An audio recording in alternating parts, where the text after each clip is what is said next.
na prática, o que nós queremos demonstrar nesta apresentação é a utilidade da ecografia como um método de monitorização dos doentes. Nós, na doença inflamatória intestinal, preocupamos sempre com a utilização de biomarcadores para avaliar não apenas a atividade do doente, mas também a resposta aos tratamentos que nós fazemos. E todos os métodos que nós temos, sem dúvida a ecografia é aquele que nós temos mais disponível. Nós podemos fazer aquilo à cabeceira do doente e ter a informação clínica de forma muito rápida.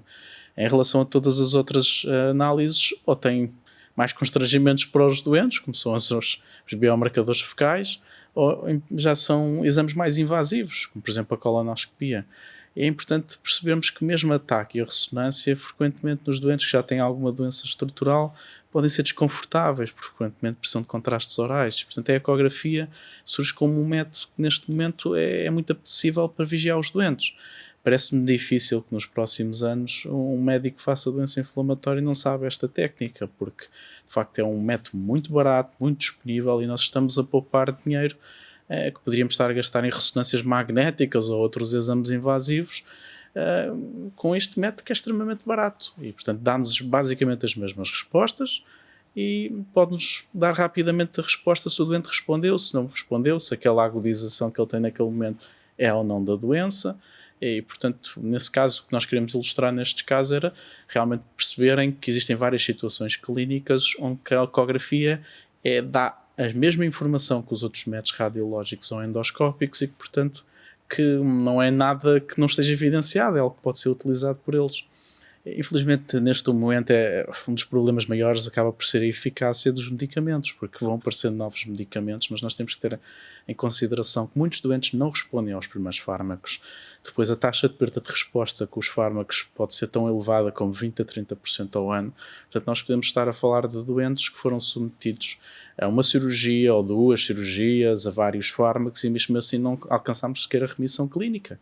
Isso é uma problemática que, independentemente de termos os melhores biomarcadores, é difícil nós irmos vigiando um doente quando não temos nada para oferecer ao doente. Infelizmente, mesmo surgindo novas classes, nós temos frequentemente doentes que já foram refratários a tudo.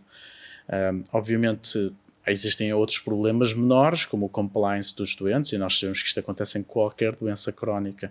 Os doentes podem deixar de fazer os tratamentos, alguns nós identificamos mais facilmente, mas neste momento muito da doença inflamatória está a evoluir para a utilização de terapêuticas que já não são feitas em hospital. E, portanto, existe a possibilidade de nós não termos um controle tão fácil quanto isso de terapêuticas subcutâneas ou orais. E, obviamente, se o doente não está a fazer terapêutica, é maior provável o doente ter uma descompensação da doença. Portanto, isso também é alguma coisa que nós temos que trabalhar um bocadinho melhor. Mesmo com todos estes biomarcadores que nós temos a utilizar, há falhas. Infelizmente, há muitos doentes que nós não conseguimos reconhecer ainda. Mesmo utilizando os melhores métodos radiológicos ou os melhores métodos endoscópicos, vai haver sempre alguns doentes que nos vão falhar, ou porque a doença está num local que nós não conseguimos avaliar, ou porque o exame não foi sensível o suficiente para identificar. Estas doenças muitas vezes mudam muito rapidamente e, portanto, às vezes não é assim tão fácil nós mesmo com uma monitorização apertada identificarmos todos os doentes que vão recidivar. Portanto, acho que ainda temos muitos desafios na doença inflamatória e depois há um dos problemas que era uma coisa que era muito útil, era nós termos biomarcadores de resposta, que não temos ainda. Saber qual era um biomarcador que nos permitisse identificar qual era o melhor fármaco para o doente, para nós evitarmos, por exemplo, fazer terapêuticas desnecessárias. Eu não tenho a certeza que neste momento haja tanto preconceito. Obviamente, se nós formos ver os estudos, nós sabemos que muitas vezes a percepção dos doentes da doença é muito diferente da dos médicos. Nós temos a ser muito mais objetivos.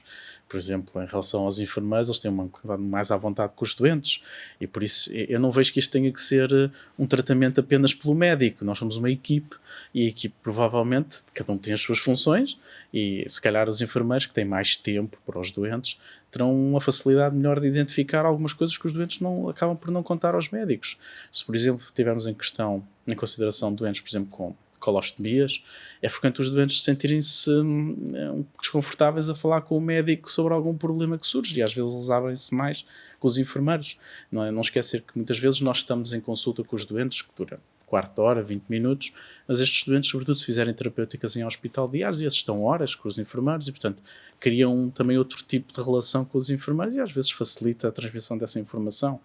Infelizmente, nas doenças inflamatórias nós caminhamos sempre para mais doentes, não para menos. Portanto, é muito difícil este ajuste do tempo para nós termos, às vezes, redundância de tempo para identificar todos estes problemas. E ainda por cima, hoje em dia falamos de outro tipo de situações que não são apenas sintomas, mas são outro tipo de coisas como a fadiga, a disfunção sexual, e são coisas que muitas vezes muitos de nós não estamos preparados para orientar. E muitas vezes é isso, os doentes não estão à vontade para falar sempre de todas estas coisas connosco.